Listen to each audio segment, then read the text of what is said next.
Speed क्या होना चाहिए, जितना उसके, जैसे ये क्या है, मान लो अगर ये ग्राउंड है तो इसके जस्ट नीचे वाले पॉइंट का स्पीड क्या है, 0। तो इसके जस्ट ऊपर वाले पॉइंट का भी स्पीड क्या होना चाहिए, 0 होना चाहिए। सिमिलरली इसका एक्सलेशन 0 है, तो जस्ट उसके ऊपर वाले पॉइंट का भी एक्सलेशन क्या होना चाहिए, 0 होना चाहिए। अब जस्ट ऊपर वाले पॉइंट पे कंसिडर देखो, तो अगर ये v से आगे मूव कर रहा है तो ये भी पॉइंट v से आगे मूव कर रहा होगा, हाँ या ना, yes sir. Due to translation.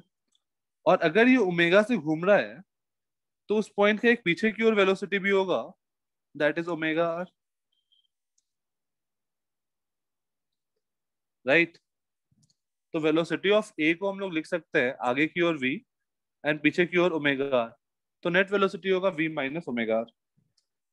And velocity of b क्या है, b जो ग्राउंड पे पॉइंट है उसका स्पीड है 0। हम लोग प्योर रोलिंग तब बोलते हैं, pure rolling when the two points in contact have equal velocity. और यहाँ पर हमारे पास आ जाएगा v minus omega R equal to 0, और this implies v is equal to omega are.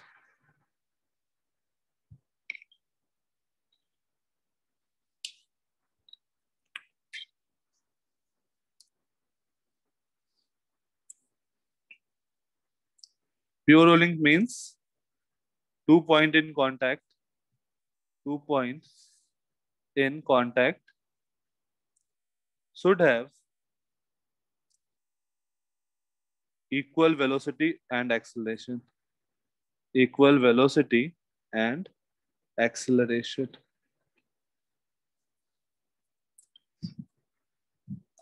ये वेलोसिटी का केस डिस्कस किया, केस 1।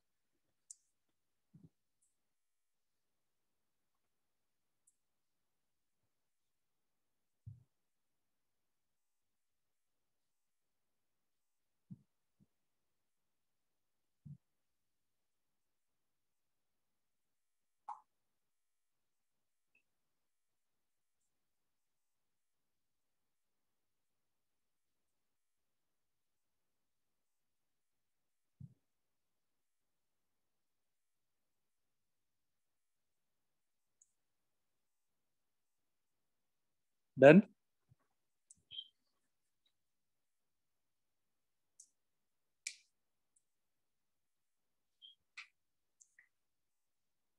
यस। जो भी पॉइंट कांटेक्ट में होगा उनका स्पीड सेम होना चाहिए। मैं उसका और केसेस करवाता हूँ एक बार, पहले एक्सेलेरेशन वाला भी केस देख लो। Case 2,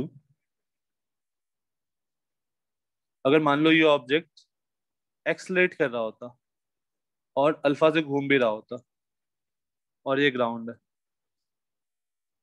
ground. तो इस पॉइंट का एक्सलेशन आगे की ओर a है एंड पीछे की ओर अल्फा आर है। Let's say this point is a, just at the point, और ये जो पॉइंट b है, acceleration of b is 0 and acceleration of a is a minus alpha R. So for pure rolling acceleration of a should be equal to acceleration of b, and this implies a minus alpha r should be equal to 0, or this implies a equal to alpha r।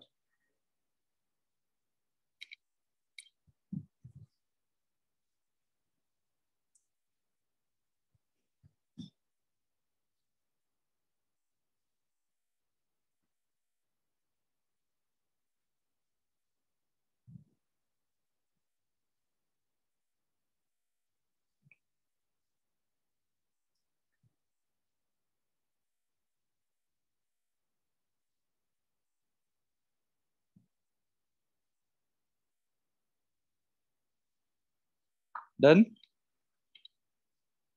तो ये basic concept है हमारा। इसमें question कैसे पूछेगा, इसमें note करना है किसी को, या हो गया?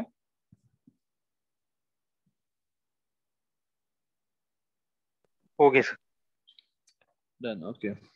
सो नेक्स्ट क्वेश्चन, क्वेश्चन धीरे धीरे लेवल बढ़ाते जाएंगे। जैसे मान लो ये एक टैंक है, इसका वेलोसिटी है v1, इसका वेलोसिटी है v2, और इसका ओमेगा है ऐसा। तो find the relation between v1 v2 and omega radius r so that the system is in pure rolling. Find the relation between v1 v2 and omega so that system is in pure rolling motion.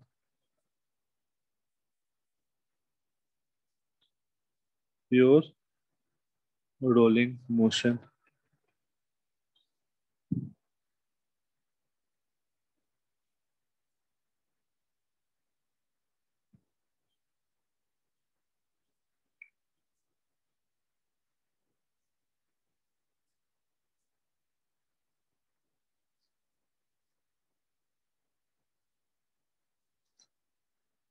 सही है रंजन।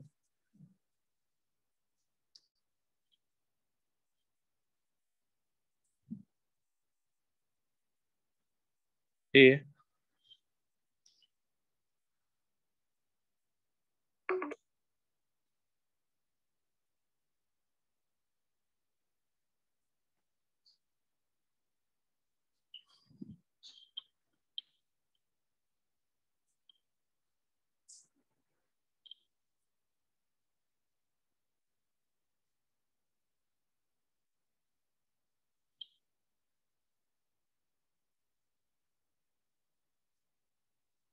चारों case में बताना है।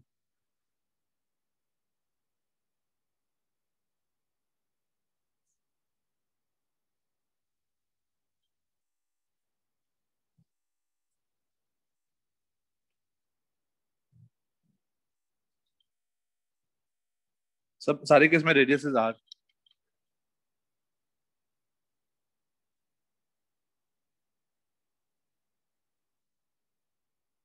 एक minute रुक जाओ, fourth case थोड़ा चेंज करने दो।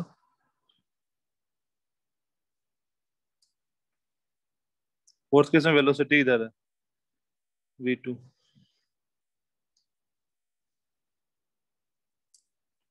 पहले केस में क्या आएगा? जस्ट नीचे वाले पॉइंट का स्पीड है v1 और इसके ऊपर वाले पॉइंट का स्पीड है, आगे की ओर v2 भी है और आगे की ओर ओमेगा आर भी है। तो v2 plus omega R should be equal to v1। ये समझ में आया क्या? जस्ट जो पॉइंट कांटेक्ट में है उन दोनों पॉइंट के बारे में सोचो, उन दोनों का स्पीड इक्वल होना चाहिए। तो v2 plus omega are just ऊपर वाला पॉइंट होगा और नीचे वाले का स्पीड v1 है, तो ये दोनों इक्वल होना चाहिए। नेक्स्ट अगर इसका देखें तो आगे की ओर v2 है, पीछे की ओर ओमेगा आर है। तो आगे की ओर स्पीड बनेगा v2 minus omega R and it should be equal to v1।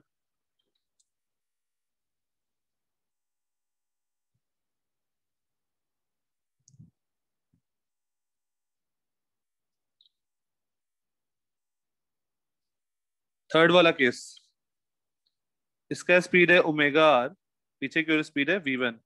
तो यहाँ पे क्या इक्वेशन बनेगा? सही है निरंजन। बाकी लोग थर्ड वाले केस में इक्वेशन क्या बनेगा थर्ड और फोर्थ वाले में?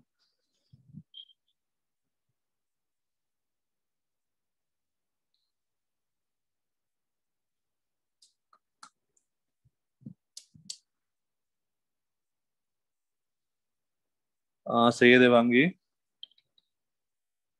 खुशी थर्ड वाले केस में नहीं, v1 एक मिनट, हमने इधर उधर मूव किया है। v1 इक्वल टू, नहीं खुशी कुछ तो गड़बड़ हुआ। अखिलेश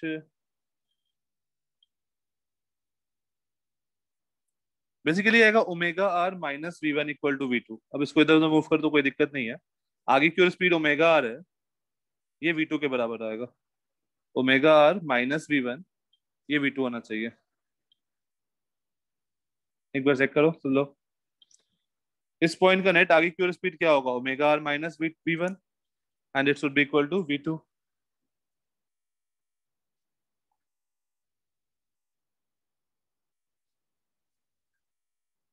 राइट। फोर्थ वाले केस में क्या आएगा?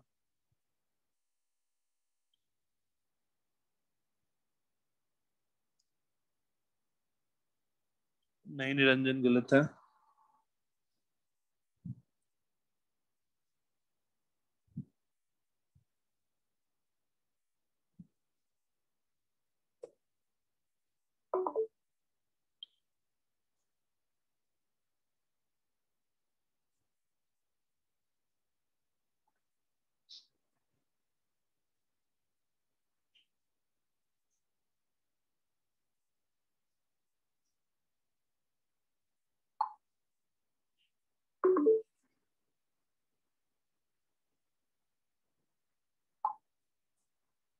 देखो यहाँ पर क्या आएगा स्पीड, इसका इधर की ओर स्पीड है v1 और इधर की ओर स्पीड है ओमेगा, नहीं खुशी?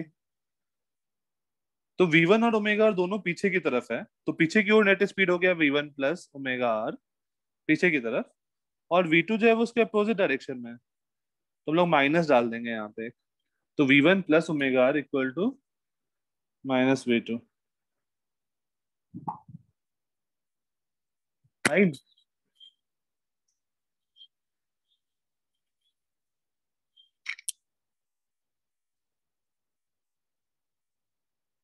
फिर से ओके। दिमागी देखो, बॉटम मोस्ट पॉइंट जो पॉइंट कांटेक्ट में है उसका स्पीड v1 भी पीछे की तरफ है, अगर ये सेंटर v1 से पीछे जा रहा है तो वो भी पॉइंट v1 से पीछे जा रहा होगा, और ओमेगा क्योंकि इस सेंस में है तो ओमेगा आर भी इस डायरेक्शन में होगा, राइट? तो नेट यस सर। स्पीड जो बॉटम मोस्ट पॉइंट का वो v1 प्लस ओमेगा आर हो गया, हाँ सर। और जो उसके नीचे वाला पॉइंट है ये, उसका स्पीड क्या है, इधर की ओर v2 है ना, तो दोनों का देखो डायरेक्शन अपोजिट है ना, तो v1 plus V omega R equal to minus v2 डालेंगे। Okay sir. अब देखो यहाँ पर ऐसा सिचुएशन हो नहीं सकता है कि v1 plus omega R minus v2 हो, तो यहाँ पर क्या होगा, आइदर ओमेगा का डायरेक्शन हमने गलत लिया होगा, या v1 का डायरेक्शन या v2 का डायरेक्शन, किसी एक का डायरेक्शन हमने गलत लिया होगा। तो वो मैथ हमें सही कर देगा, अगर बहुत सारे इक्वेशन लिखेंगे ना तो मैथ सही कर देगा, वो माइनस कर देगा। एक क्वेश्चन करेंगे इसका थोड़ी देर में। Same situation with alpha, alpha and acceleration. अगर मान लो ऐसा सिचुएशन है, ये a1 से मूव कर रहा है, ये a2 से है, और ये अल्फा से, तो a1 a2 और अल्फा में क्या रिलेशन होगा, रेडियस आर।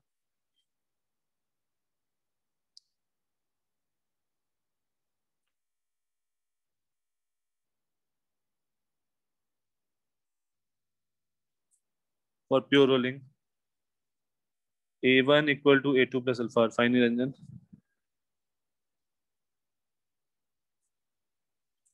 इस पॉइंट का एक्सलेशन a2 भी होगा,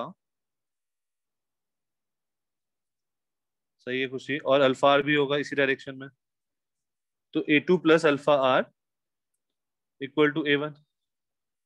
इस बॉटम मोस्ट पॉइंट का एक्सलेशन a1 है। नेक्स्ट वाले केस में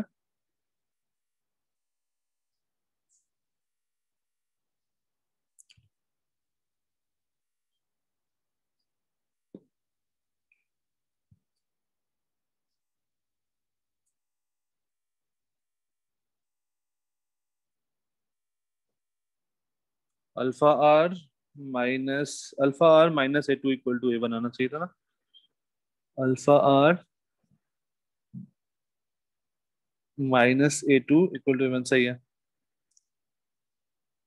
तो इस पॉइंट का एक्सलेशन आगे की ओर है अल्फा आर, पीछे की ओर है a2, तो नेट आगे की ओर क्या हो गया, अल्फा आर माइनस a2 आगे की ओर, और इसका भी आगे की ओर a1 है, तो alpha R minus a2 equal to a1। Fine, pure rolling समझ में आ गया किसको बोलते हैं या नहीं?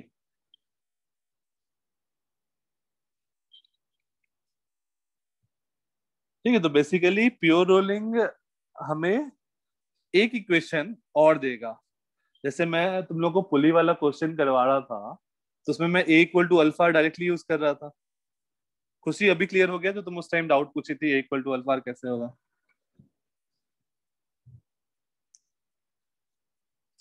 यस। ठीक है, तो एक इक्वेशन बेसिकली ये प्योर रोलिंग वाला इक्वेशन हमें एक एक्स्ट्रा इक्वेशन देगा सॉल्व करने के लिए। तो पहले तो कुछ क्वेश्चन और करते हैं प्योर रोलिंग पे, फिर उसका एप्लीकेशन करते हैं। नेक्स्ट क्वेश्चन,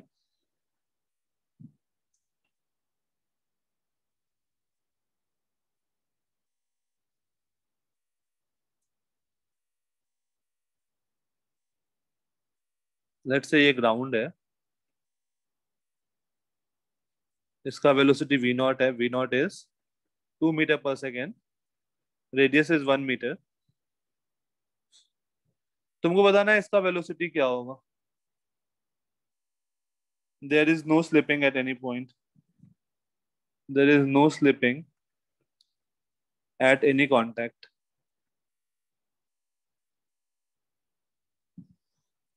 तो ऊपर वाले का वेलोसिटी क्या होगा।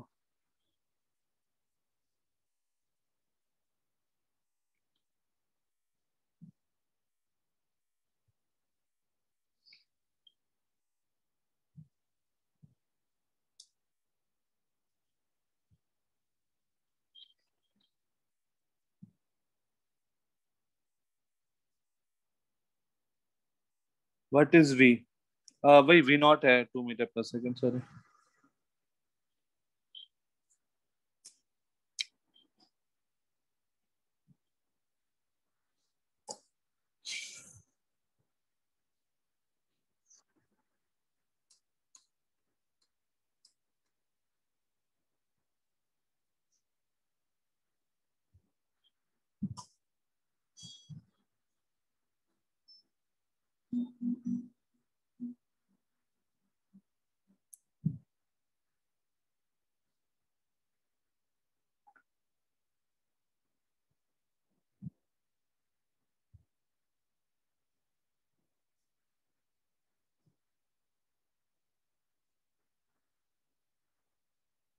नहीं निरंजन, गलत है।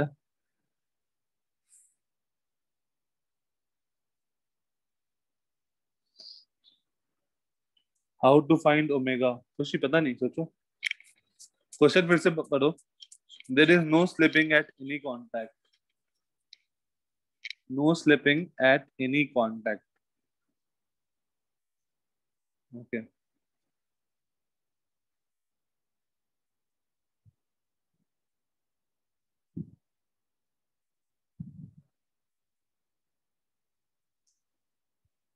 सही है देवांगी।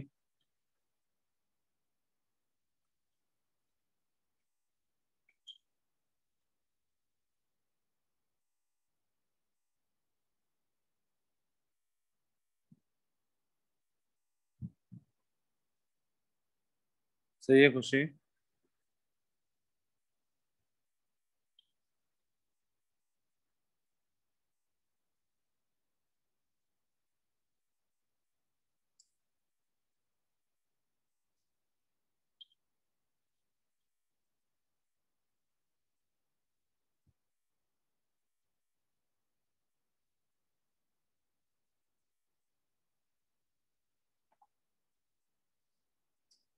ठीक है, अब मुझे क्या क्या प्रॉब्लम है। एक ओमेगा नहीं पता है, ओमेगा अपने मन से किसी भी डायरेक्शन में मान लो। लेट से मैं ऐसा मान लिया ओमेगा, ठीक है। तो बॉटम मोस्ट पे देखो हमारे पास क्या इक्वेशन बनेगा। बॉटम पॉइंट पे जो कांटेक्ट है, इसका स्पीड आगे की ओर वी नॉट, और आगे की ओर ही क्या होगा, ओमेगा आर। और उसके जस्ट नीचे वाले पॉइंट का स्पीड 0 है क्योंकि वो ग्राउंड है।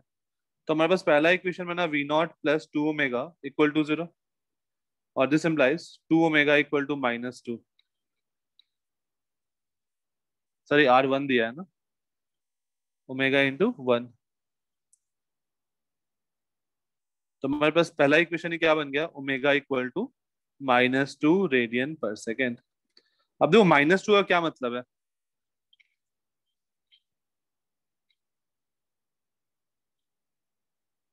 -2 का क्या मतलब है कि हमने जो डायरेक्शन माना ओमेगा का, ओमेगा उसके अपोजिट है। That is omega is clockwise direction में। फाइन। अब इस पॉइंट का स्पीड देखो, आगे की ओर वी नॉट, पीछे की ओर ओमेगा इंटू 1। तो उसका नेट स्पीड क्या होगा, V not -1 omega, and it should be equal to V. V not मुझे पता है 2, और ओमेगा मुझे पता है -2। तो वी क्या आ गया, 4 मीटर पर second.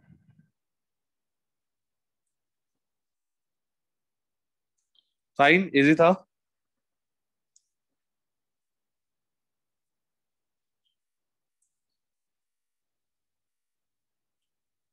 Okay Niranjan, next question, ये क्वेश्चन समझ में आया ना, क्योंकि इसी पे मैं बिल्ड कर रहा हूँ next question. Yes no?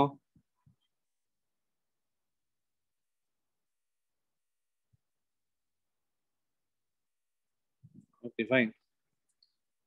Next question,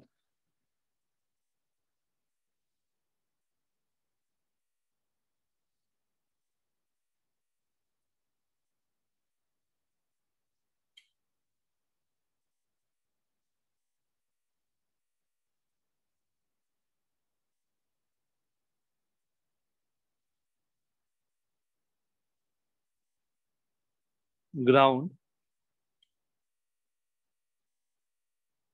इसका स्पीड इधर की हो रहा है 8 मीटर पर सेकेंड, या फिर एक काम करो, लेफ्ट में है 8 मीटर पर सेकेंड, और इसका स्पीड इधर की हो रहा है 14 मीटर पर second. All the four disc या फिर all the four sphere are identical, all the four sphere are identical and there is no slipping at any contact, at any contact. Find the velocity and omega of all the sphere. Find the velocity and omega of all the spheres. अच्छा, ये clear हो रहा है ना कि इसका speed अगर तुम v1 मानोगे तो इसका भी स्पीड v1 होगा, आइडेंटिकल सिचुएशन। इसका ओमेगा 1 मानोगे तो इसका भी ओमेगा 1 लेना, आइडेंटिकल सिचुएशन। या फिर जैसा भी तुमको मानने का मन हो वैसा मान सकते हो। एल से ये मान लो, क्योंकि ताकि सॉल्यूशन करते टाइम समझ में सही डेटा है। वेट v2 इधर मान रहा हूँ, और लेट्स से ओमेगा 2 ऐसा मान लो। तो v1 v2 omega 1 omega 2 find करना है। Radius is 2 metre.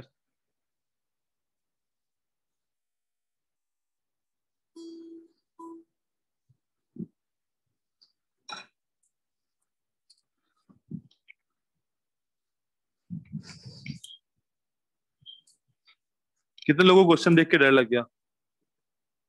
एंड्रेस,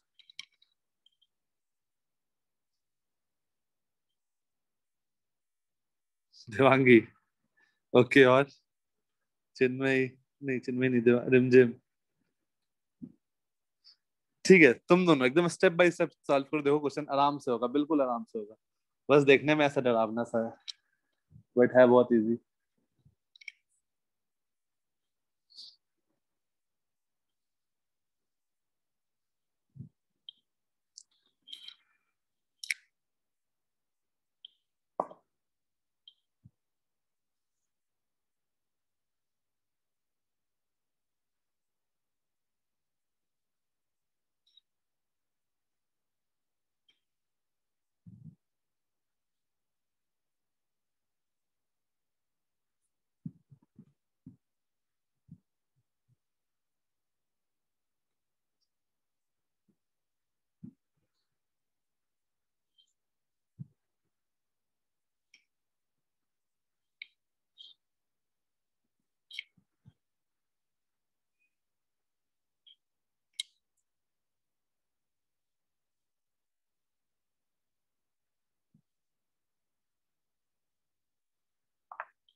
आया?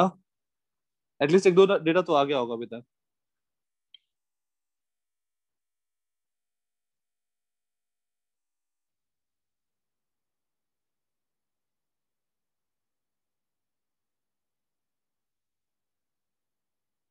इन दोनों पेयर बना के ए और बी का वेलोसिटी देखो, सी और डी का, ई और एफ का, जी और एच का, इनका सेम होना चाहिए। बस क्वेश्चन, तो सारे इक्वेशन बनेंगे, चार वेरिएबल है, सॉल्व करो। V2 is 3, V2 8 14, 14 plus 8 22 11, right खुशी, V2 सही है। V1 is 4, राइट सही है।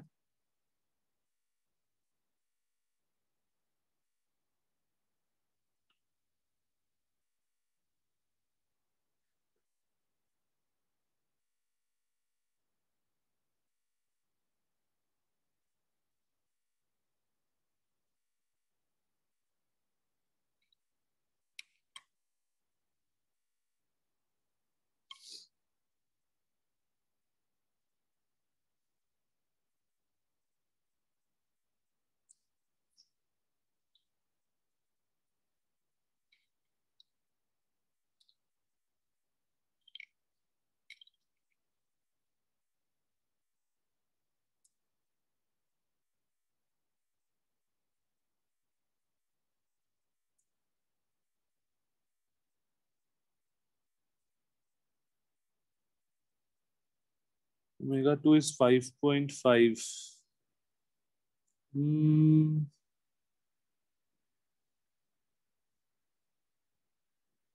ठीक है, सही है।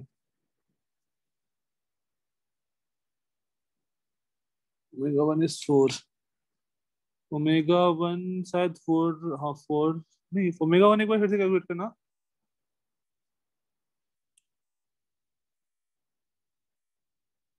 हाँ अभी ठीक है।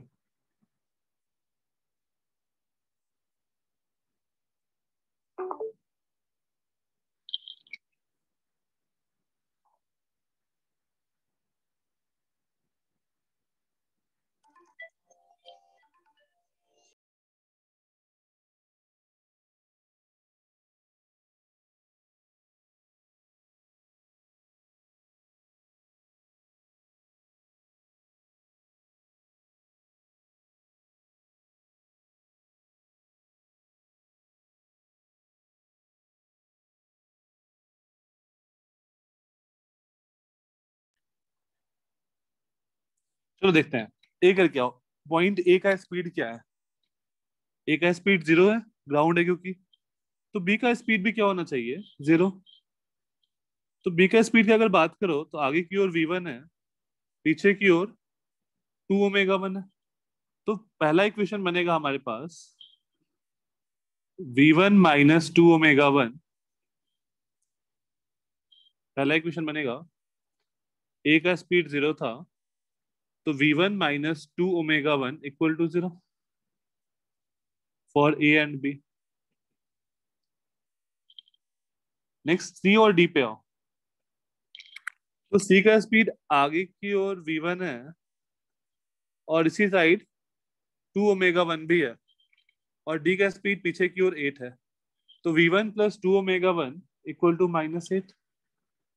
V1 plus 2 omega 1 equal to -8 for C and D. इन दोनों को सॉल्व करो, इन दोनों को ऐड कर दो लेट से। तो twice of V1 equal to -8, first plus second, और V1 आ गया -4।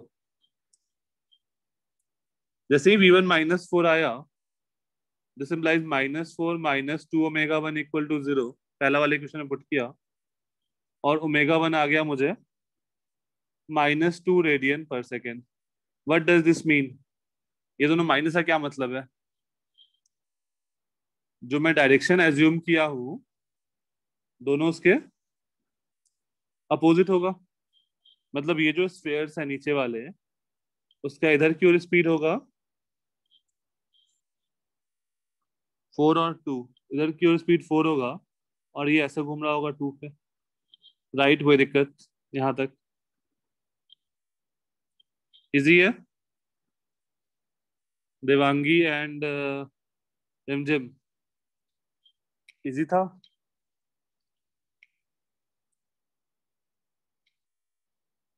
ओके देवांगी रिमझिम, फाइन।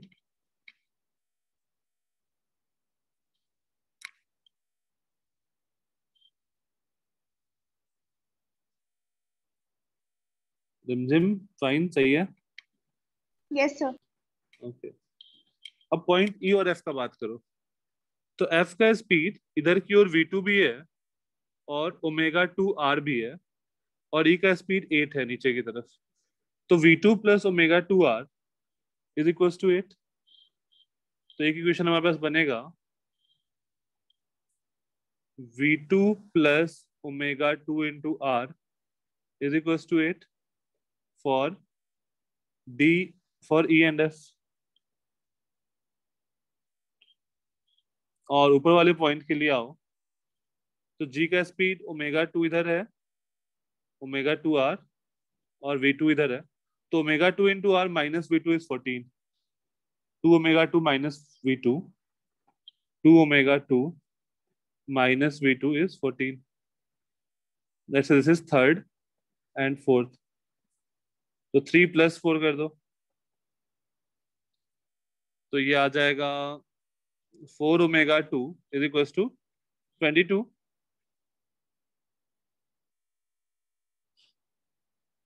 और omega 2 is equal to 5.5 radian पर सेकेंड। और किसी एक में भी ओमेगा 2 पुट करो,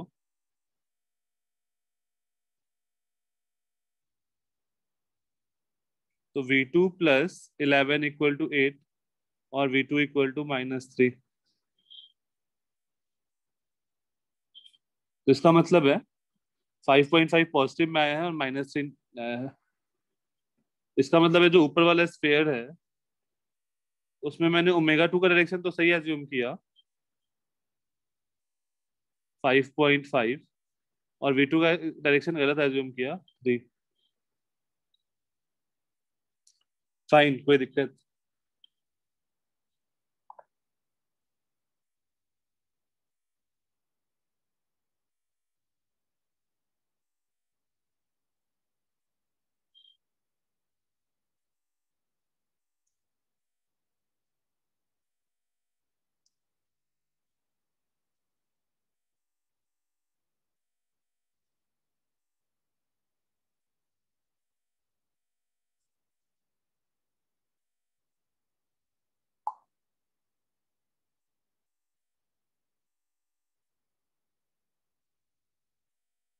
डन।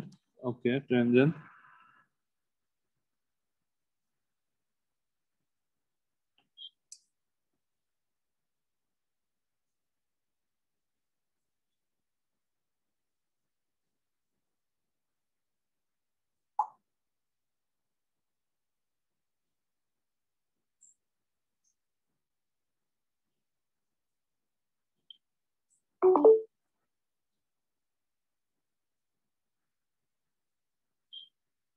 ओके, तो प्योर होने का कॉन्सेप्ट समझ में आ गया सबको।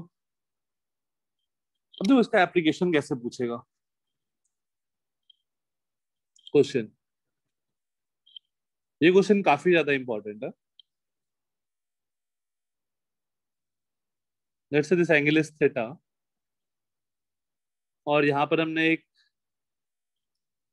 ये रिंग भी हो सकता है, डिस्क भी हो सकता है, हॉलो सिलेंडर भी हो सकता है, सॉलिड सिलेंडर भी हो सकता है। मतलब तुमको अलग अलग केस में पूछ लेगा। सॉलिड हॉलो स्फेयर या सॉलिड स्फेयर भी हो सकता है, हॉलो स्फेयर और सॉलिड स्फेयर, इनमें से कुछ भी दे देगा। और यहाँ पे बोल देगा कि sufficient friction for pure rolling, for pure rolling.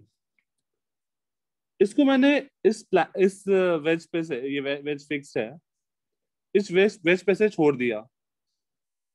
तो बताना है इसका एक्सेलरेशन क्या होगा, how we will proceed.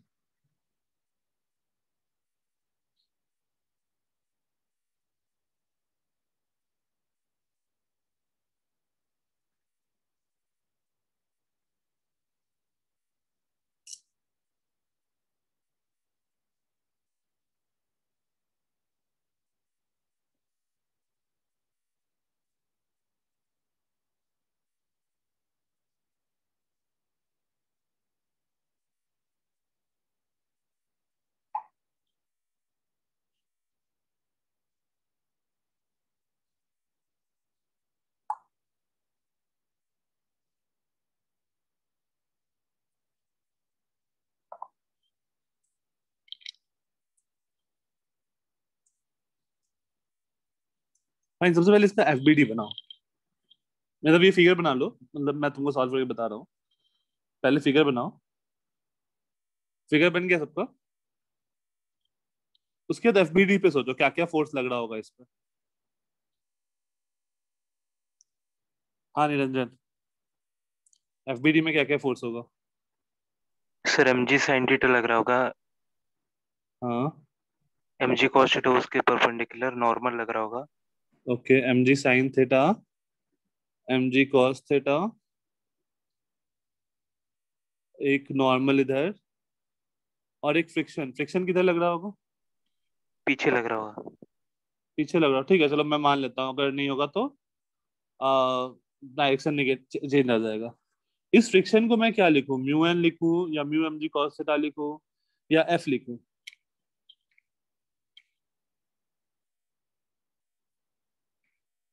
New mg cos theta. Mu M G cos theta, Akhilesh सही है। हाँ और किसी का? फ्रिक्शन को मैं एफ लिखूं या फिर म्यू एन लिखूं?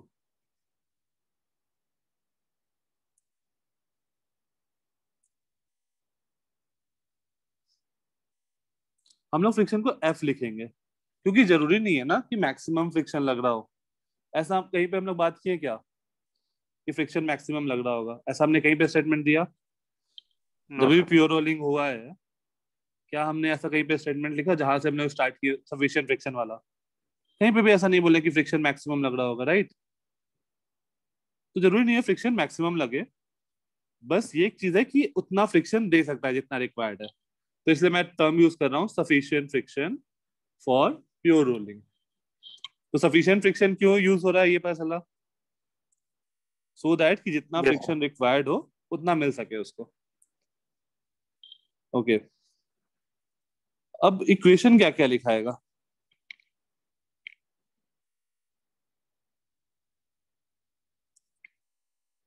इस लॉन्ग इक्वेशन लिख दो कि लेट से इधर की ओर एक्सेलरेशन ए आ रहा है, तो हम लोग क्या लिख सकते हैं? M G sine theta minus F equal to M A, right Akhilesh? और क्या इक्वेशन आएगा?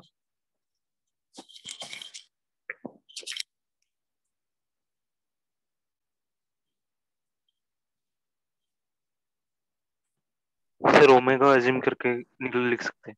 ओमेगा नहीं, यहाँ पर एक्सेलरेशन है तो अल्फा आएगा। हाँ सर अल्फा। तो अल्फा का डायरेक्शन किधर माने? A R plus F equal to A. Khushi, F क्यों आया वहां पे?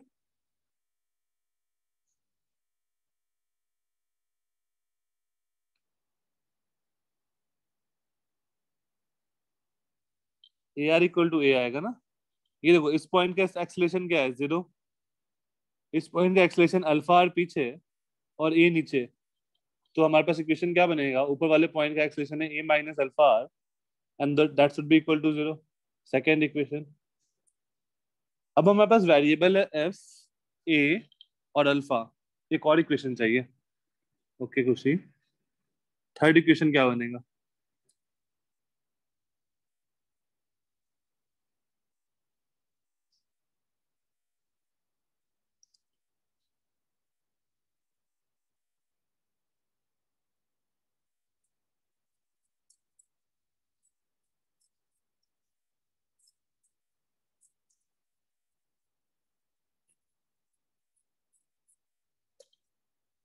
थर्ड इक्वेशन, सेंटर पे बैठ के टॉर्क लिख लो। एम जी का torque, M G cos theta का torque zero, M G sine theta का टॉर्क जीरो, नॉर्मल का टॉर्क जीरो। तीनों टॉर्क जीरो हो गया एक साथ देखो। फ्रिक्शन का टॉर्क हो गया F cross R equal to I alpha. तीन इक्वेशन, तीन variable, solve and find the value of A.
तो मैं आंसर ऐसा लिख देता हूँ।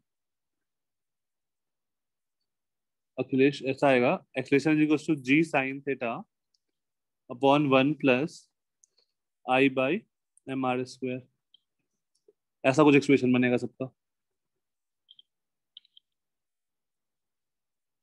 एंड ये एक्सप्रेशन याद कर सकते हो, बहुत कॉमन एक्सप्रेशन है।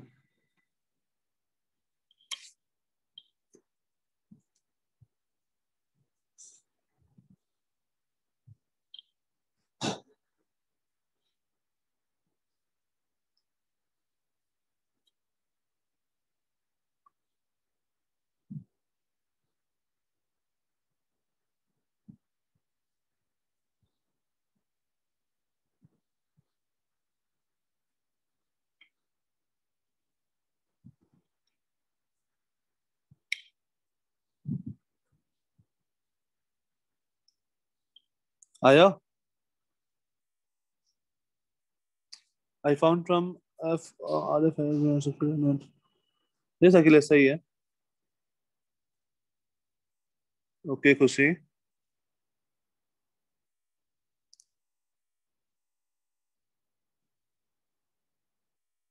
तुम लोग क्या करते हैं, A equal to alpha R है, तो अल्फा को यहाँ पे पुट कर दो, A/R, तो एफ आ जाएगा IA/R²।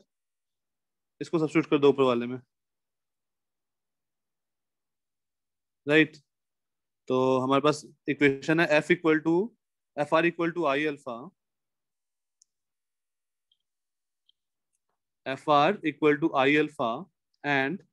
A equal to alpha R. तो यहाँ से आ जाएगा F=I, अल्फा की जगह A लिखो, तो IA/R², और फर्स्ट वाले एक्सप्रेशन में पुट करो, mg sin theta minus F equal to M A, mg sin theta minus F equal to M A.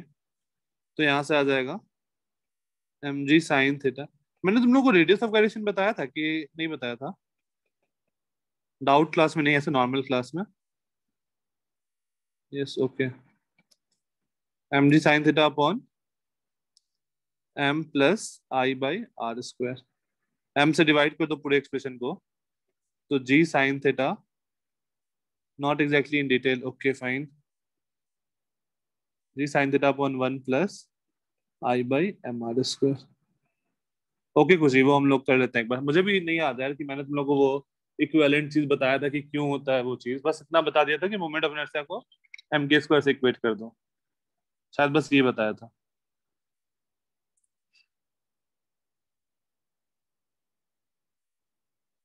Okay fine.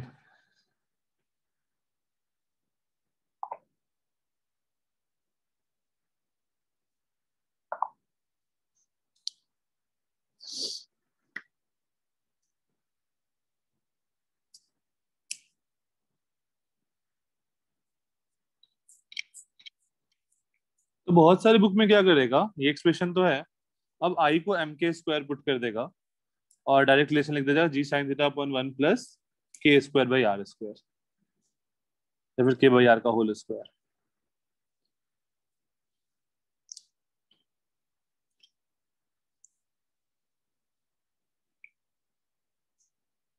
Fine done. किसी को कोई दिक्कत? नो। क्वेश्चन, ये एक्सप्रेशन अभी हमें पता है, ठीक है। इस एक्सप्रेशन का यूज करके अगर हमने रेस करवाया, लेट्स से रेस हमने किसका करवाया, solid sphere, hollow sphere,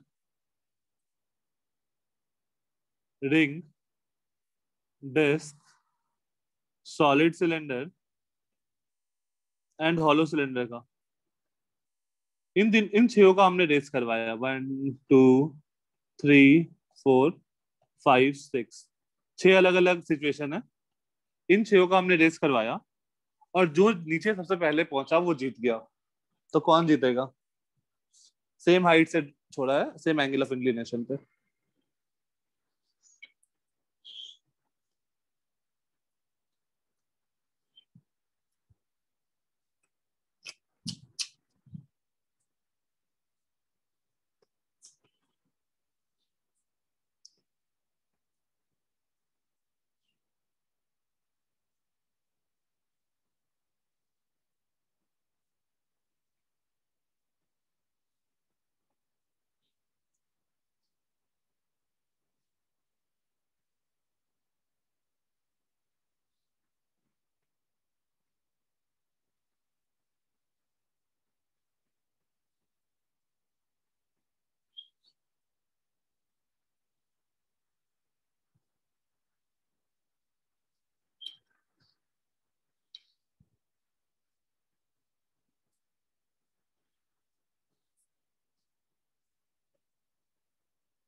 one.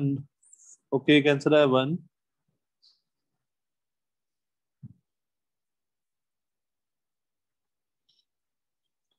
कितने लोग सबका आई का वैल्यू यहाँ पे पुट कर रहे हो पिछले वाले एक्सप्रेशन में? आई का वैल्यू नहीं पुट कर रहे हो ना? Mass and radius for all the things are same. Mass and radius of all the objects are equal.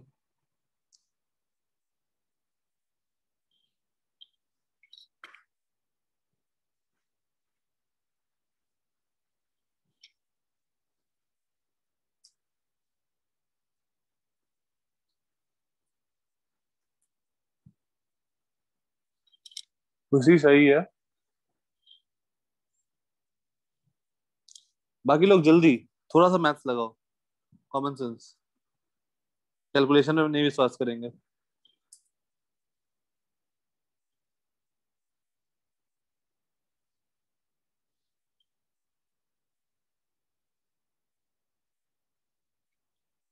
सही है अखिलेश।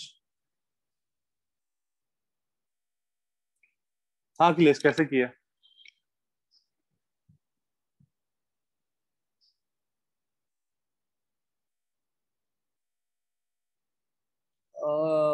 सही है खुशी। खुशी चलो समझा दो स्टेप बाय स्टेप कैसे की।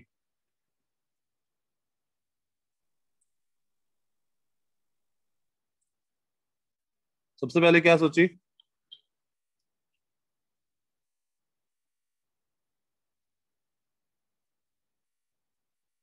अनम्यूट करके।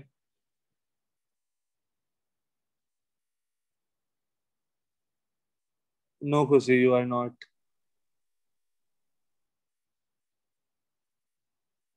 आई फाउंड पी रिंग, नहीं Niranjan. I found P lost in rolling. Akhilesh, जब रोलिंग मोशन होता है ना तो एनर्जी लॉस नहीं होता है। मैं आ रहा हूँ उस पर थोड़ी देर में। तो पोटेंशियल एनर्जी से हम लोग वो नहीं कर पाएंगे क्योंकि सेम पोटेंशियल एनर्जी और काइनेटिक एनर्जी सेम होगा, तो उससे हम लोग नहीं कर पाएंगे। अब तो यहाँ पे क्या हो रहा है?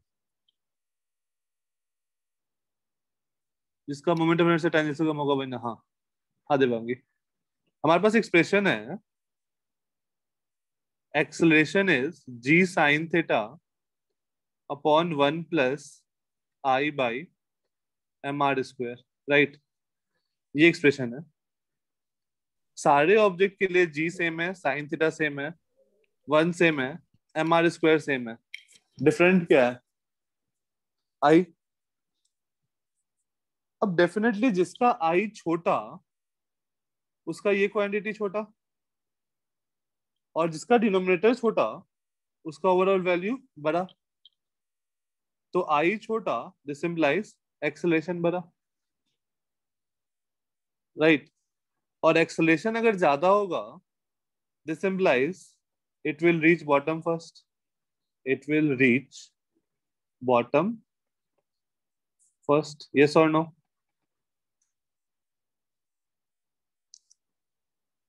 अब कंपेयर करो, सबसे छोटा मोमेंट ऑफ इनर्शिया किसका होता है? Solid sphere. सॉलिड स्फीयर का होता है 2/5 M R square, that is 0.4 M R square. Disk या फिर सॉलिड सिलेंडर? सॉलिड सिलेंडर इसका होता है M R square by 2, that is 0.5। तो सबसे छोटा किसका होता है? सॉलिड स्फीयर का। तो solid sphere will reach first.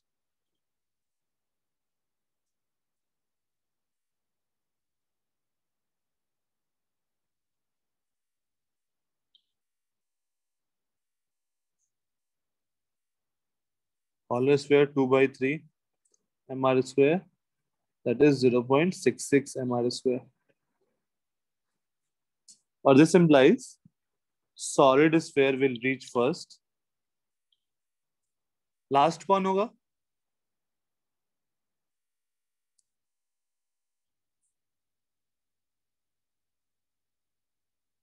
And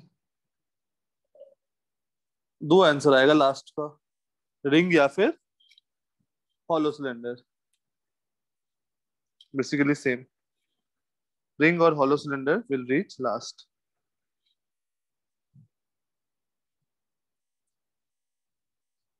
Ring oblique hollow cylinder will reach last.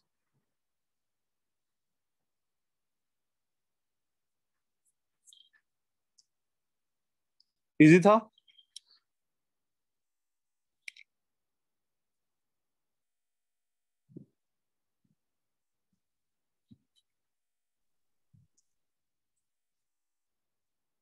Yes, no.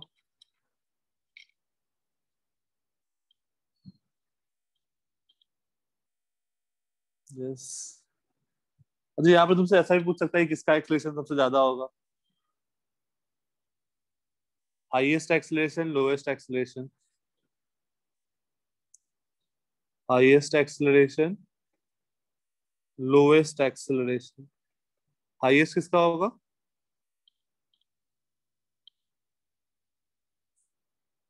Solid sphere. Yes. और लोएस्ट किसका होगा? Ring oblique hollow cylinder.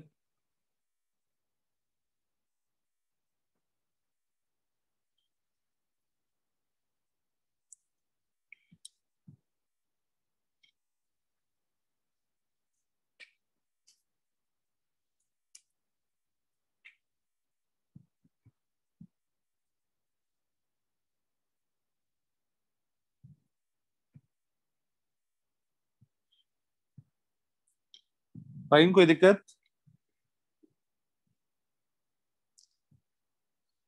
Okay. Next ये चीज देखो. अगर यहाँ पर जो हम लोग का क्वेश्चन था, यहाँ पर मान लो अगर फ्रिक्शन ही नहीं होता, नो फ्रिक्शन, ये फिक्स्ड है theta angle, no friction,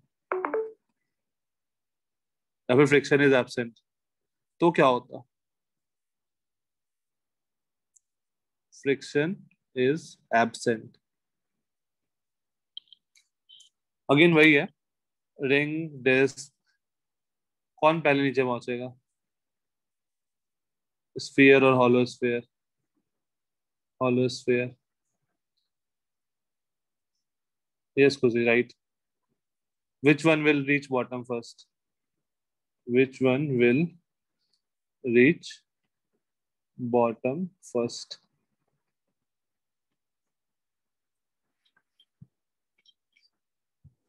Devangi नहीं, फ्रिक्शन नहीं है.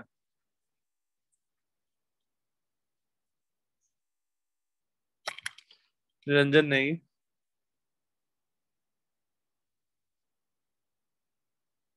खुशी सही है.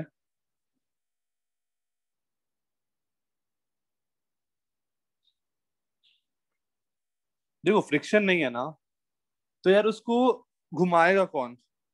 कोई ऐसा फोर्स है जो उसको ओमेगा देगा? mg साइन थीटा सेंटर पे लग रहा है, mg कॉस थीटा सेंटर पे लग रहा है, और नॉर्मल भी सेंटर पे लग रहा है. तो इसको कोई कोई फोर्स है जो इसको रोटेट कराएगा? सेंटर में बैठ के देखो, कोई कोई भी फोर्स है? नहीं है. तो इसका मोशन कैसा होगा? ये सीधा नीचे आएगा. तो जब बॉटम में आएगा तो इसके पास वेलोसिटी होगा, ओमेगा विल बी जीरो. लेकिन यहाँ पर पिछले वाले केस में जब बॉटम पे आएगा तो इसके पास वेलोसिटी भी होगा और ओमेगा भी होगा, बट इस केस में ओमेगा जीरो होगा. और यहाँ पे हम लोग डायरेक्टली लिख सकते हैं acceleration equal to G sine theta in all case. So this implies all will reach together. All will reach together. Since there is no friction, it will not rotate. It will not rotate.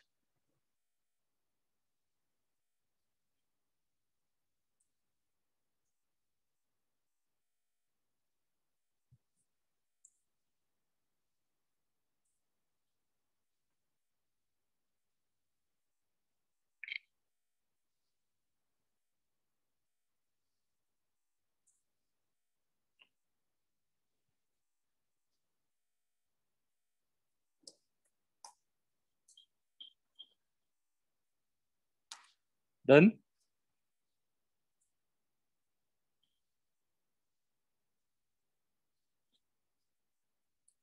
तो यहाँ पर okay, यहाँ पर एक चीज ध्यान देना कि जब भी ऐसा क्वेश्चन आएगा, इस बार तो तुमको क्लियरली दिख रहा है, लेकिन समहाउ अगर तुमको ऐसा लिखा हुआ है कि फ्रिक्शन इज नॉट देयर, तो फ्रिक्शन नहीं है, तो फ्रिक्शन के कारण टॉर्क एग्जिस्ट नहीं करेगा और उसका ओमेगा चेंज नहीं करेगा, ओमेगा चेंज नहीं करेगा। मैं इस पे क्वेश्चन नेक्स्ट क्लास में करवाऊंगा जब मैं एनर्जी पढ़ाऊंगा, तो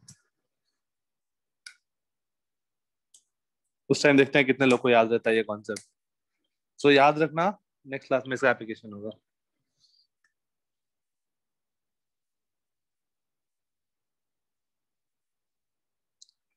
चाहो तो एक पॉइंट करके लिख लो।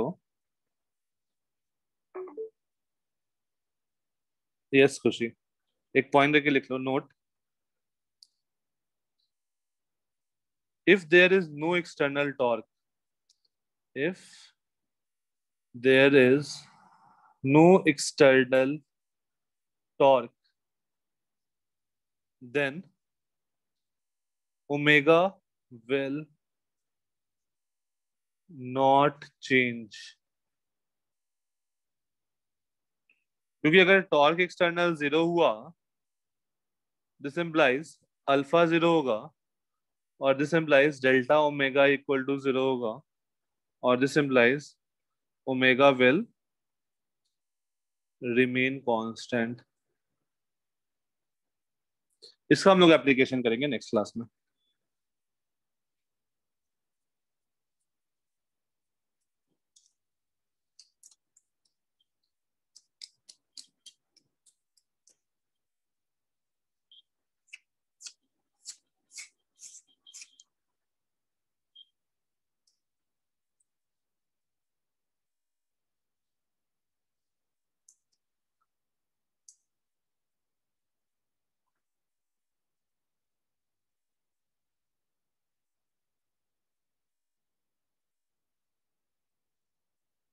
Previous page okay.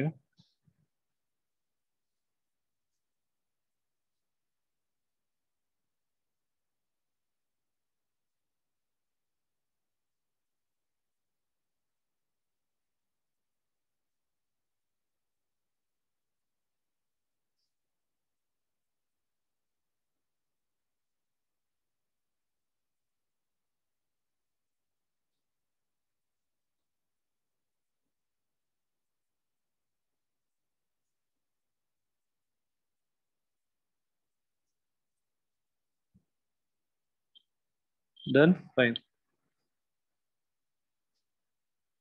Next question,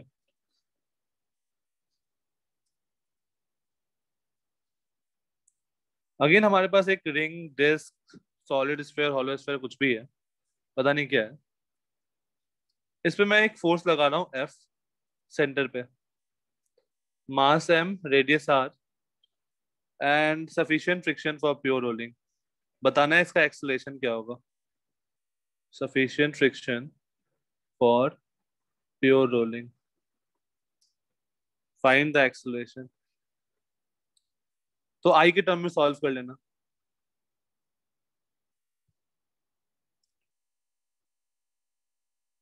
ring हो सकता है, डिस्क हो सकता है, सॉलिड स्फीयर हो सकता है, या फिर हॉलो स्फीयर हो सकता है।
दिवांगी आई थिंक आंसर कुछ ऐसा आएगा,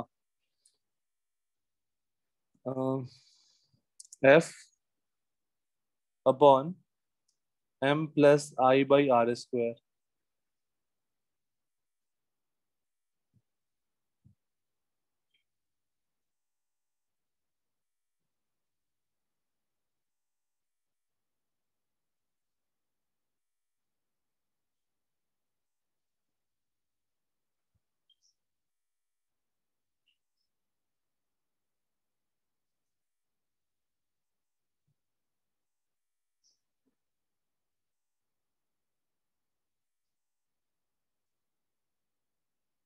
एक बार चेक करो, देखो क्या आ रहा है।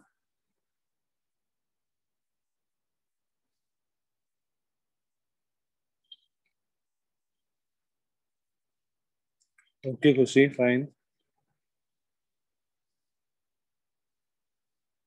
जिनका हो जाएगा, ये एक्सप्रेशन आ जाएगा, वो फाइंड करना है कि रिंग में फ्रिक्शन किधर लगेगा, डिस्क में फ्रिक्शन किधर लगेगा, सॉलिड स्फीयर में फ्रिक्शन किधर लगेगा, और हॉलो स्फीयर में फ्रिक्शन किधर लगेगा।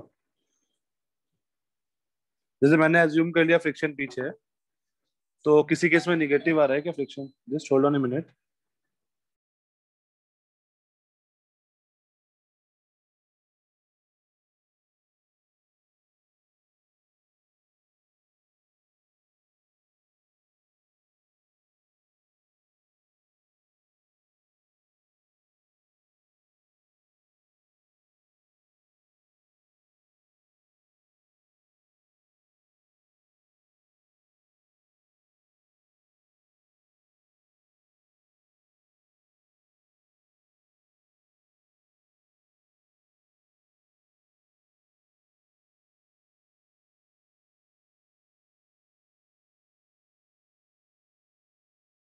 पीछे, ओके।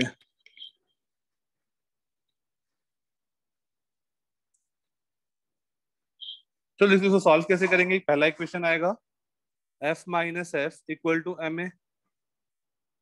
इसका एक्सप्रेशन मैंने आगे माना है, अल्फा ऐसा मान ले रहा हूँ। तो दूसरा इक्वेशन बनेगा A minus alpha R equal to zero and F cross R equal to I alpha. या फिर यहाँ पर हम लोग लिख देते हैं A equal to R alpha.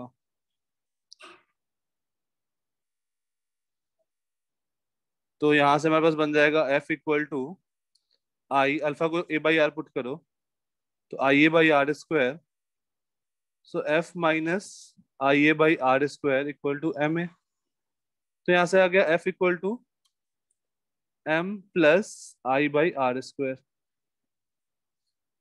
Into A. So acceleration आ गया F upon M plus I by R square. इसको भी काइंड ऑफ देखो, तुमको वही दिख रहा होगा, नेट फोर्स जो सेंटर पे लग रहा है upon mass, mass plus effective mass करके। पिछले वाले केस में भी देखो, हमारे पास आंसर जो एक स्टेप पहले आंसर जो आया था, इससे पहले वाला जो आंसर आया था, आंसर क्या आया था इसमें? M G sine theta upon M plus I by R square. देखो यहाँ पे भी तुमको दिख रहा है, इस पर सेंटर पे M G sine theta force लग रहा होगा upon M plus I by R square. Same तरीके से मैंने यहाँ पे आंसर लिखा था directly, net force upon M plus I by R square. चीजें रिलेट हो रही हैं, सब कुछ एक ही है बेसिकली। बिना सॉल्व किए आंसर लिख सकते थे, यस और नो। दोनों केस में बिना सॉल्व किए हम लोग आंसर लिख सकते थे। फाइन। तो हमें सब जगह मेहनत नहीं करना है, कुछ जगह चीजें को रिलेट करना है कि अगर वहां ये हुआ था तो यहाँ पर भी ये होगा, तो अपना काम आसान हो जाएगा। Next is direction of friction. Direction of friction कैसे डिटरमाइन करें?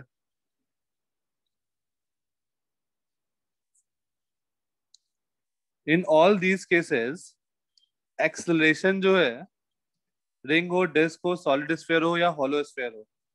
खुशी तुमने कैसे सोचा सबका पीछे? अनम्यूट कर सकती हो क्या? कुछ आवाज नहीं आ रही है। Okay fine.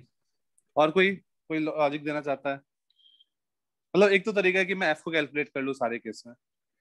और किसी का और किसी के पास कोई उपाय, शॉर्टकट?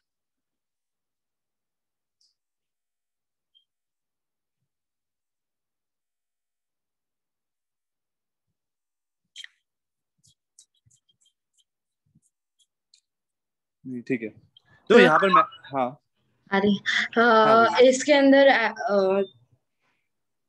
जो फ्रिक्शन है वो inertia I A by R square आ रहा है, तो उसके अंदर कोई भी वैल्यू नेगेटिव नहीं आ सकती, इसलिए वो पीछे नेगेटिव में।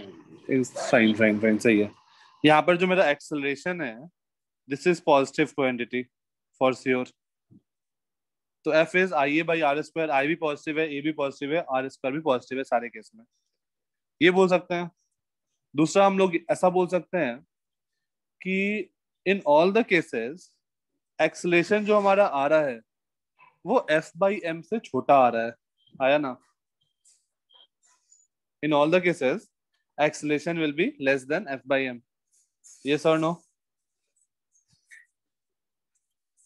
And if acceleration is less than f by m, this means that the friction will be acting in the opposite direction. Right? So हम लोग दो चीज बोल सकते हैं। A is f upon m plus I by r square। तो एक जो खुशी ने बताया कि फ्रिक्शन आया हमारे पास I a by r square। Since this is a positive quantity, तो ये भी पॉजिटिव होगा। और this implies friction will act backward। Friction will act backward in all cases। in all cases। दूसरा तरीका था method 2, acceleration is f upon m plus I by R square. हम लोग यहां से लिख सकते हैं in all cases acceleration is less than f by m। This implies friction must be acting in the direction opposite to f। in the direction opposite to f। अच्छा, अब यही क्वेश्चन अगर तुमसे पूछा गया होता डायरेक्टली, तो तुम लोग क्या करते एग्जाम में? तुम लोग सबके लिए सॉल्व कर देते हैं, एफ का वैल्यू निकाल देते हैं। यस और नो? रिंग के लिए निकालते हैं, डिस्क के लिए निकालते हैं, हॉलो स्फीयर निकाल देते हैं, सॉलिड स्फीयर निकाल देते हैं, और चारों पॉजिटिव लेके आ जाते हैं। या कुछ ये काम करते हैं क्या एग्जाम के टाइम?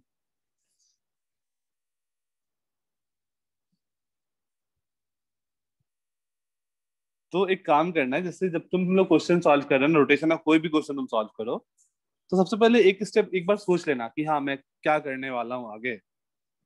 उसको मैं किसी और तरीके से कर सकते हैं या नहीं कर सकते हैं? कोई मैथ्स में कुछ चीज लगा के कुछ सोच सकते हैं क्या? तो फिर तुम्हारा ये सब बिल्डअप होगा कि हाँ मैं इसको आगे प्रोसीड कर सकता हूँ। Fine.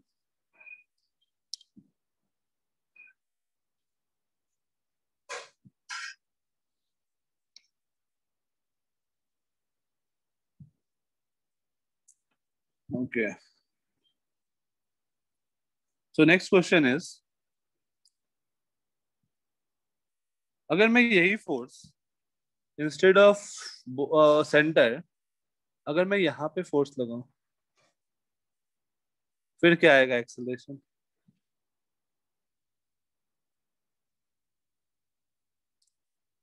sufficient friction for pure rolling।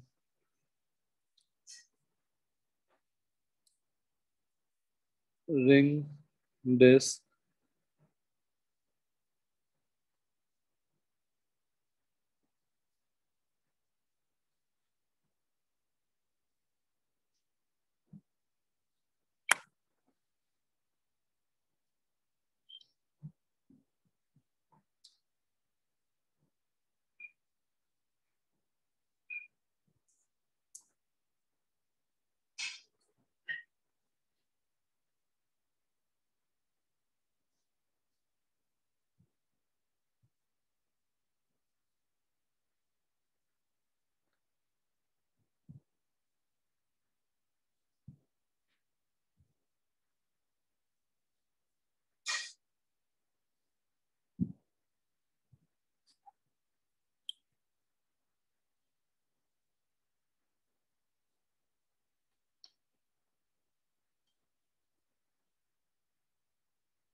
हाँ आया।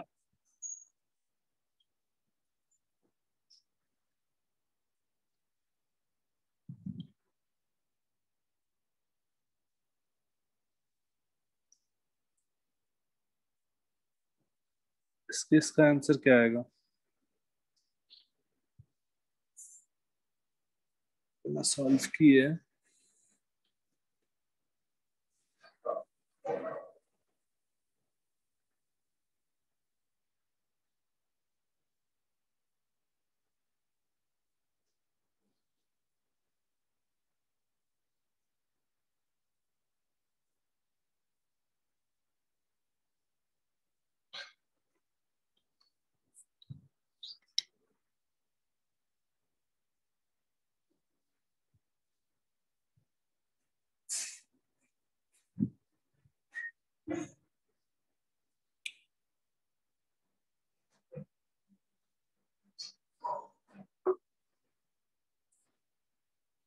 अच्छा इसको किस पॉइंट के बोर्ड सॉल्व करेंगे? अल्फा डायरेक्टली निकाल सकते हैं क्या? इनफैक्ट बिना कुछ सॉल्व किए एक्सप्रेशन निकाल सकते हैं क्या? 2f/m minus I/3 I/r³ खुशी, डायमेंशन गलत है। f/m का तो डायमेंशन एक्सलेशन का है, बट I/r³ का डायमेंशन किस चीज का है? m/r का डायमेंशन कुछ नहीं होता।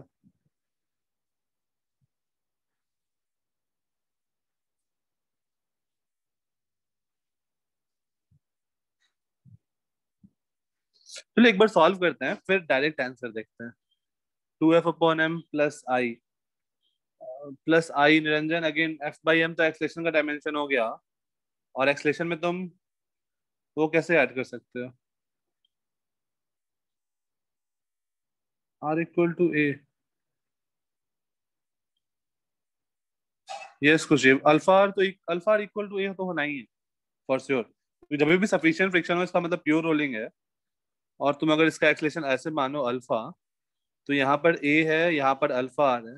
जब भी ये स्टेटमेंट देना खुशी सफिशिएंट फ्रिक्शन, इसका मतलब प्योर रोलिंग होने वाला है, and A minus alpha R is equal to 0 और A equal to alpha R. ये कंडीशन तो लगेगा ही लगेगा।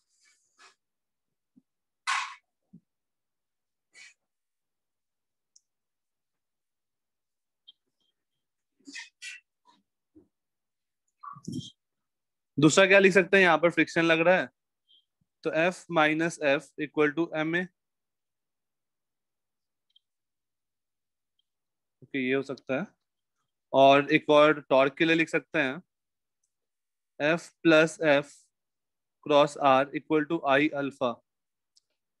सो अल्फा को a/r पुट करो, तो F plus F equal to IA/r² and F minus F equal to M A. इन दोनों को अगर हम लोग ऐड कर दें, तो twice of F is equal to m plus I/r² into ए,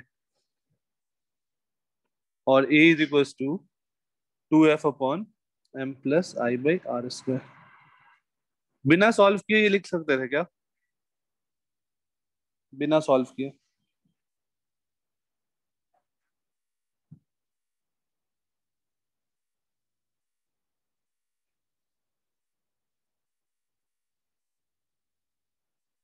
सी हम लोग सेंटर ऑफ मास पे क्यों बैठ के टॉर्क इक्वेशन लिखे हैं बिना मतलब का? हम लोग टॉर्क इक्वेशन अगर बॉटम मोस्ट पॉइंट से बैठ के लिखते हैं तो ज्यादा आसान हो जाएगा ना। तो बॉटम मोस्ट पॉइंट से लिखो तो क्या बनेगा? F×2r is equal to I about bottom most point into alpha, और अल्फा को लिखो a/r। तो यहां से देखो क्या बनेगा, F×2r² equal to I plus mr² into A, और this implies a is equal to 2f/m plus I/r²। हम लोग डायरेक्ट लिख सकते थे, राइट? अगेन बिना सॉल्व किए हम लोग आंसर लिख सकते थे। और ये मैंने तुम लोग को बताया था कि टॉर्क किसके अबाउट लिखना आसान होगा। Yes no?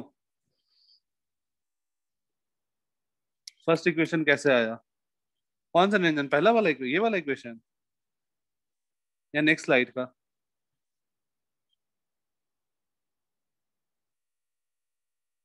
नेक्स्ट स्लाइड का।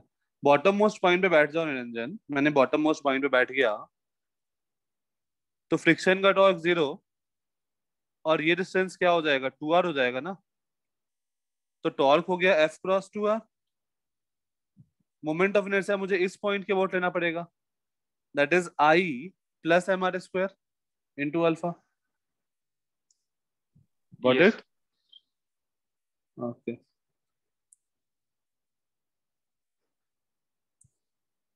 इस केस में बताओ, रिंग में फ्रिक्शन किधर लगेगा, डिस्क में किधर लगेगा, इसमें किधर लगेगा?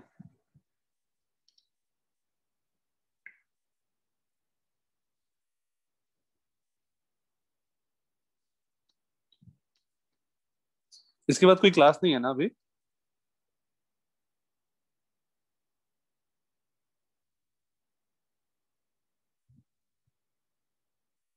फाइन, ठीक है। तो ये क्वेश्चन एक बार कर लो फिर एंड करेंगे। रिंग के केस में किधर फ्रिक्शन लगेगा, डिस्क में किधर लगेगा, किसमें किधर लगेगा बेसिकली। और इस चैप्टर को मैं थोड़ा डिटेल्स में ले जा रहा हूँ, समझ में आ रहा है सब कुछ? क्योंकि अगर स्किप करूंगा, इजी इजी पार्ट करेंगे तो फिर दिक्कत हो जाएगा, बाकी चीजें नहीं समझ में आएंगी।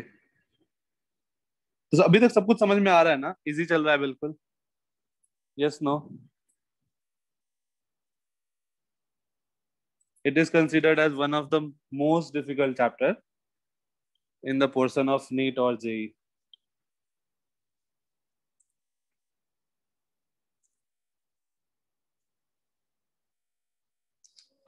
Okay, अब direction of friction. Fine.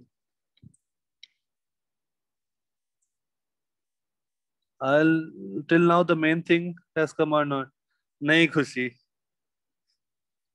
Main thing है तो जो तुमसे क्वेश्चन पूछता है ना नीट में, वो मोमेंट ऑफ इनर्शिया पे पूछता है, वो कर दोगी। टॉर्क पे पूछता है, वो भी कर दोगी। रोलिंग, देखो एक टॉपिक है बस, एंगुलर मोमेंटम। मतलब मोमेंटम जो हम लोग पढ़े ना, मोमेंटम कंजर्वेशन, उसी का एक टॉपिक है एंगुलर मोमेंटम, वो आएगा। वो थोड़ा डिफिकल्ट है। Angular momentum and angular impulse, ये दो टॉपिक डिफिकल्ट है, बाकी चीजें इजी है। काइनेटिक एनर्जी भी ऐसा ही है, बिल्कुल जैसा अभी चल रहा है, सेम सेम लेवल का।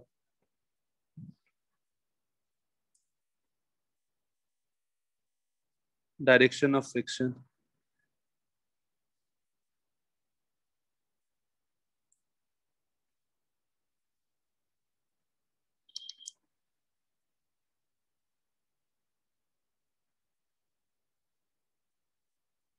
Yes it depends. रिंग में किधर होगा?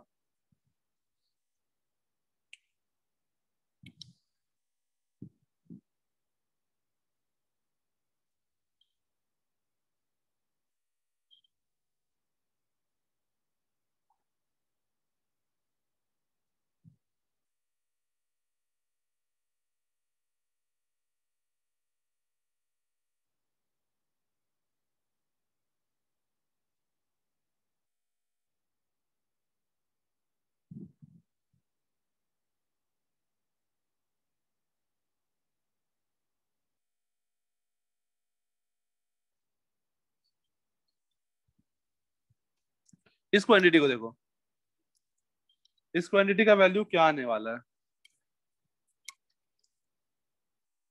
For ring? वो वैल्यू बनने वाला है m। फॉर डिस्क वो वैल्यू बनने वाला है m/2। बाकी सब के लिए m से छोटा बनने वाला है, राइट? स्फेयर के लिए वो वैल्यू बनने वाला है 2/5m एंड हॉलो स्फेयर के लिए बनने वाला है 2/3m, राइट? सो रिंग के लिए अगर वो m बना तो एक्सलेशन आएगा F/m। This implies friction is 0।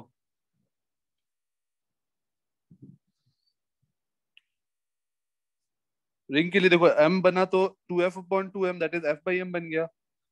तो एफ बाई एम इसका मतलब फ्रिक्शन जीरो होगा रिंग में। तो रिंग को प्योर रोलिंग होने के लिए फ्रिक्शन का रिक्वायर्ड नहीं होगा इस केस में। अगर मैं डिस्क या बाकी तीनों का बात करूं, इन ऑल थ्री जो मेरा एक्सेलरेशन आएगा वो एफ बाई एम से बड़ा आएगा या छोटा आएगा?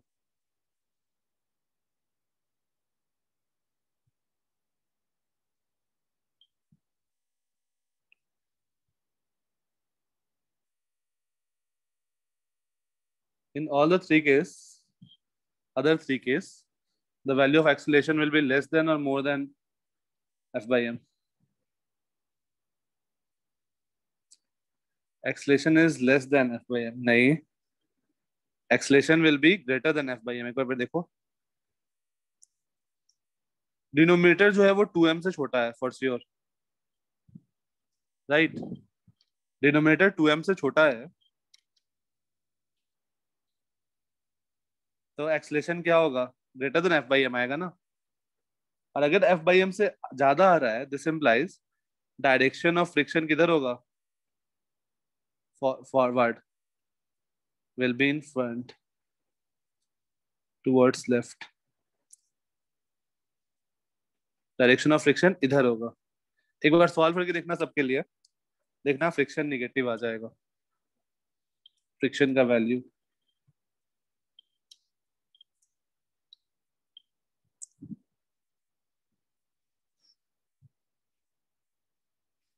फाइन, किसी को कोई डाउट?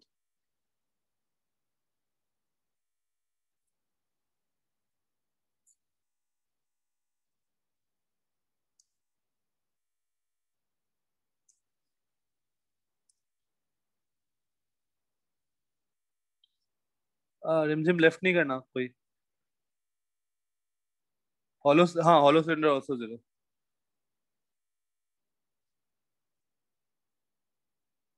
लेफ्ट नहीं करना, एक चीज और डिस्कस करना है।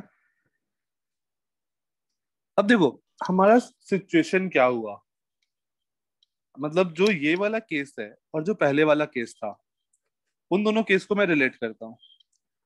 तो इससे पहले वाले केस में मैंने फोर्स को बीच में लगाया था और हमारे पास रिजल्ट क्या आया? डायरेक्शन ऑफ फ्रिक्शन किधर आया? Friction will be back, act backward in all the cases, right? तो मैं सिचुएशन एक बार तुमको वापस से दिखाता हूँ। जब मैंने फोर्स यहां लगाया था तो फ्रिक्शन सारे केस में पीछे लगा था, लेकिन जब मैं यहां फोर्स लगाया तो क्या हुआ? रिंग वाले केस में फ्रिक्शन जीरो हो गया। इन all the other three case friction forward हो गया। डिस्क, सॉलिड स्फेयर और हॉलो स्फेयर। दिस इम्प्लाइज, यहां से यहां रिलेट करो कि पहले फ्रिक्शन पीछे था, अभी फ्रिक्शन आगे हो गया है। मतलब कोई एक ऐसा पॉइंट आया होगा जहां पर फ्रिक्शन तीनों केस में जीरो रहा होगा, राइट? तो होमवर्क,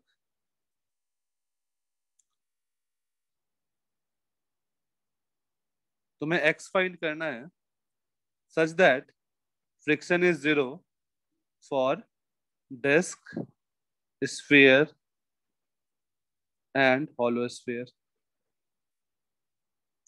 एक ये होमवर्क, और तुम्हारा जो बुकलेट है मेडिकल वाला, जील वाला, उसमें से प्योर रोलिंग वाला टॉपिक पूरा का पूरा सारे क्वेश्चन ट्राई करना।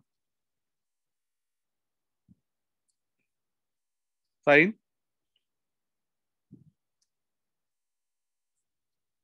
Sufficient friction. Find x so that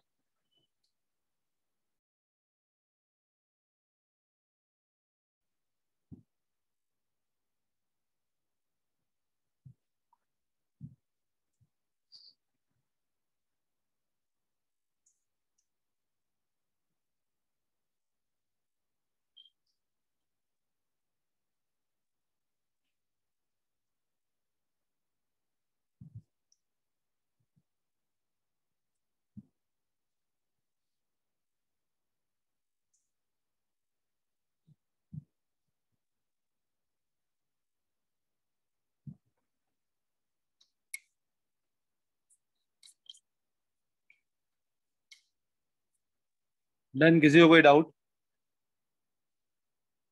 आज की क्लास में कोई डाउट?